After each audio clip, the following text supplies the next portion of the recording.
think for too long we've been all caught up in domestic politics and a domestic religious occupation, and the enemy has come right through our doorsteps, broken our walls, broken our spirits, to an extent that by the time we wake up from this prayer room, we have been surrounded, we have been captured, we have been subdued, we have been enslaved, and you are caught with your pens down, you don't know where your spears are, and it has become a very dangerous space of what I call friendly fire, where Africans have ended up killing each other. And because the space has become so dark to an extent you can't trust each other. You'd rather trust the enemy who has infiltrated into our mind spaces. So firstly, maybe let's agree on the top of the program that the colonial system by nature is designed to not only capture wealth and resources. I think that's secondary, because you will not access those unless you access the spirit of the person, break the spirit of the person, capture their culture, change their paradigms and their priorities, and be able to replace that culture with your culture, you the dominant culture, you the slave master, and then produce midgets and zombies in the system who now begin to support you even in your absence. They will maintain the colonial system in place to the abuse of their own people. And they will be doing God a favor when they kill you. They will be doing the government a favor when they destroy you. They'll be doing a church a favor when they excommunicate you. So you would find that the pilot mode of colonialism is now in the hands of fellow Africans, and who either come out as academicians, they also appear to us as medical doctors, they appear to us as government officials, they also appear to us as NGOs, non-government organizations, and in one way or the other, they're all working for the same boss. They're all working for the same boss. At the end of the day, it is the entrenchment of the colonial system within the African space. So hear it from me and hear it loud and clear.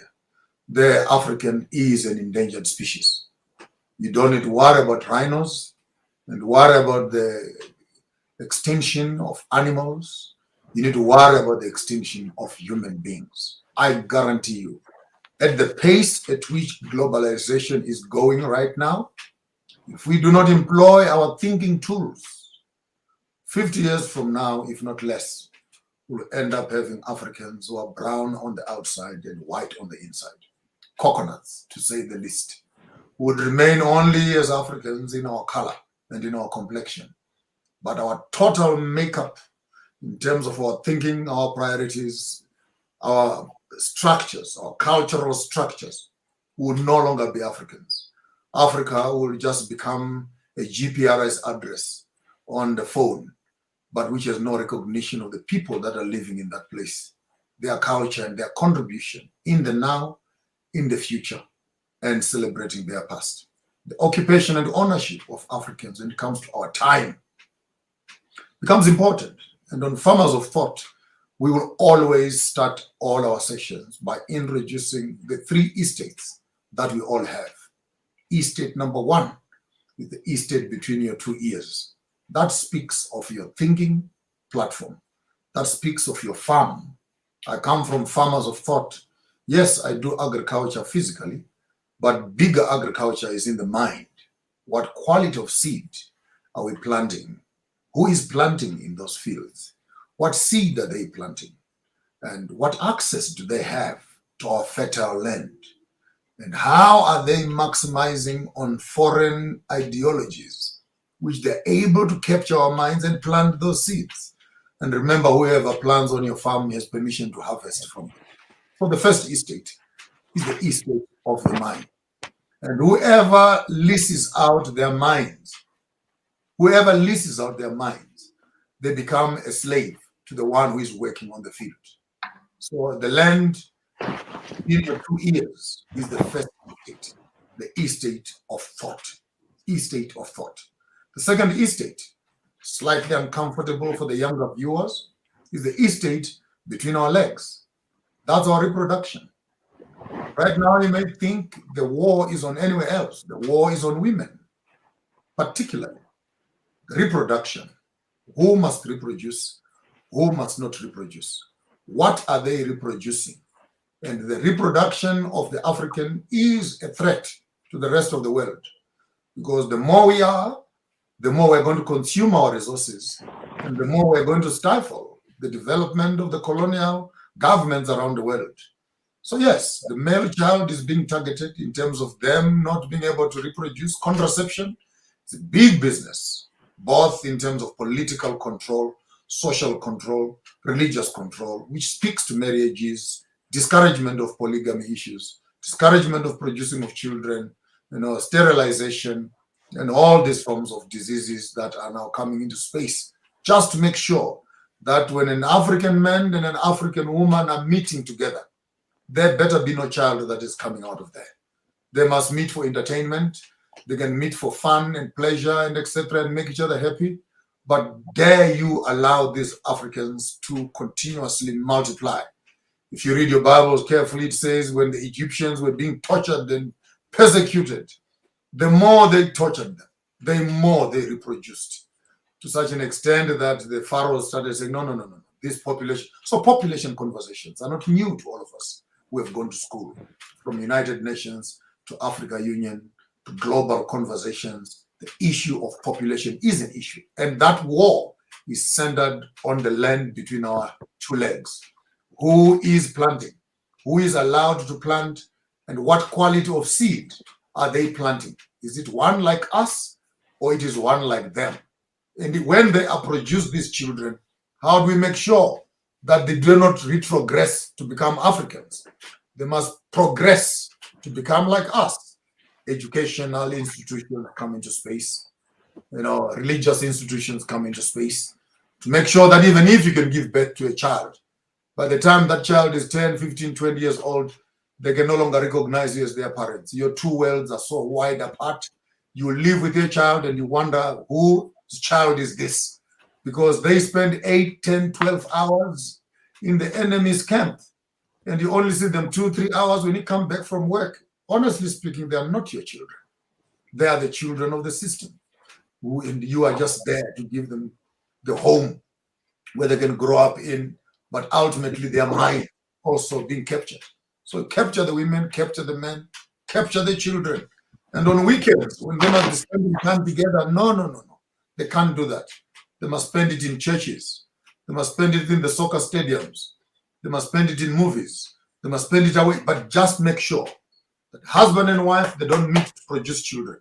But when they produce children, keep the women and the men so busy working that they don't even have time to bring up their own children. At the end of the 20 years or 30 years, you have actually been able to create enemies within their own homes, children that can talk to their parents and vis-a-vis.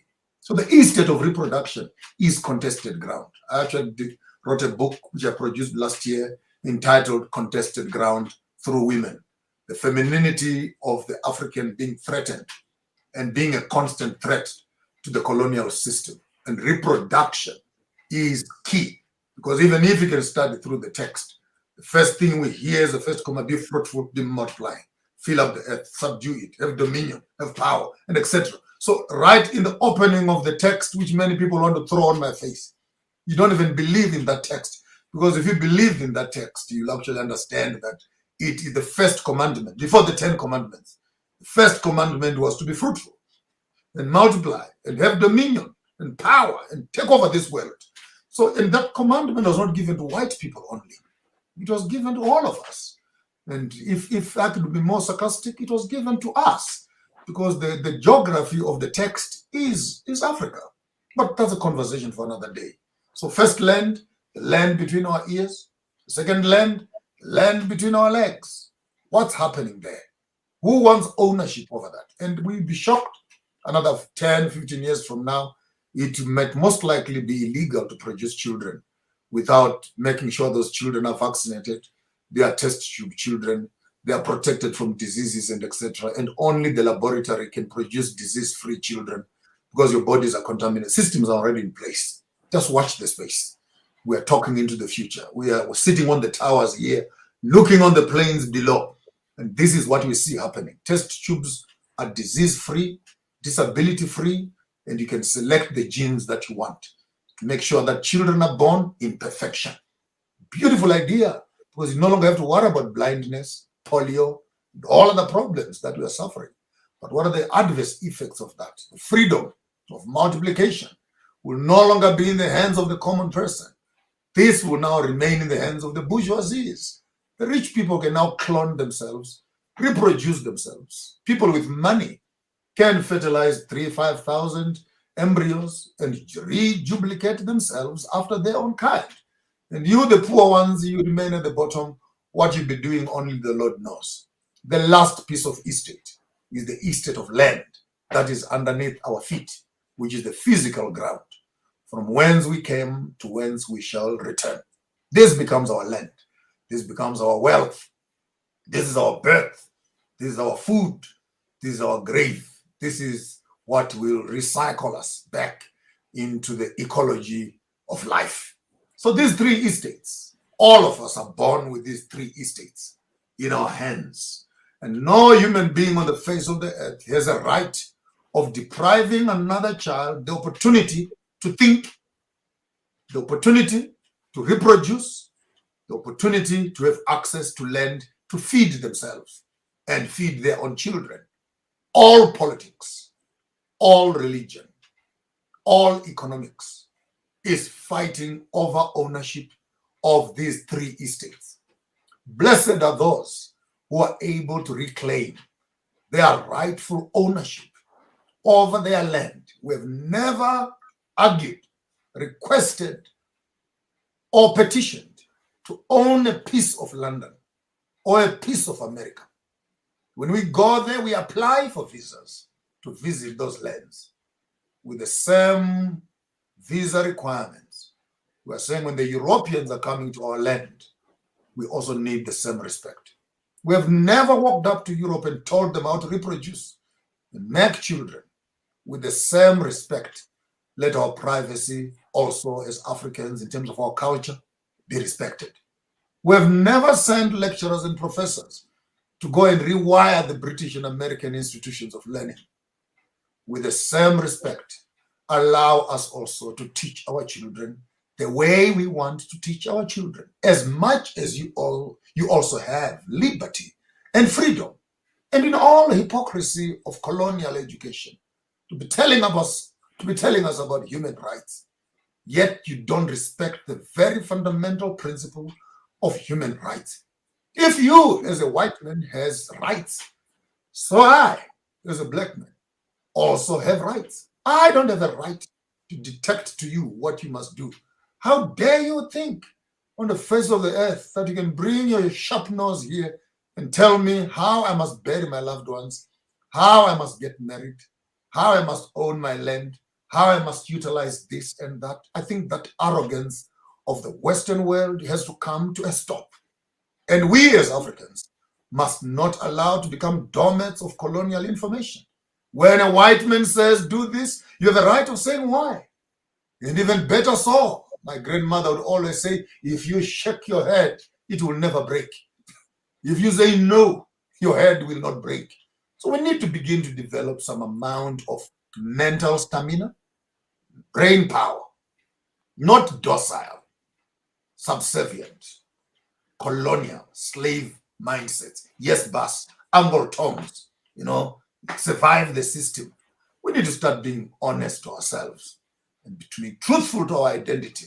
When we know who we are, when we know what we have here, when we know what we have here, when we know what we have underneath our feet, hell no, like Kunta Kinte, who can stand on the ground when the white man says bend down, you can say you bend first, I will not. And we need that equal contribution. Our economics and our politics and our religious and social and cultural education must begin to develop young people who will have that kind of attitude to fight the arrogance of the colonial system. I thank you.